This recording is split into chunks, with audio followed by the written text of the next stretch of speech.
আসসালামু আলাইকুম। এই যে সামনে কি নিয়ে বসছি, একটা লেবু গাছ নিয়ে বসছি।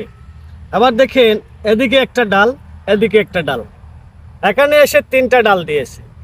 অনেক সময় আমরা করি কি, লেবু গাছ রোপণ করে আমরা আর লক্ষ্য করি না, নিচ থেকে অনেকগুলো ডাল বের হয়, এখান থেকে ডাল বের হয়, মাটি থেকে ডাল বের হয়, গাছটা এবড়ো তেবড়ো হয়ে পড়ে থাকে।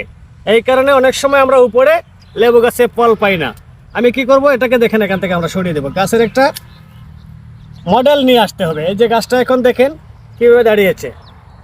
এখন আমি এই এই এখান থেকে শুরু করে এই পর্যন্ত যতদিন গাছ হায়াতে বেঁচে থাকবে, আমরা লেবু গাছের এই জায়গাটাকে পরিষ্কার রাখবো। এখানে যাতে কোনো ধরনের ডাল গজায় না, গজাবে অবশ্যই, সেটা যেন এখানে এখানে থাকে না।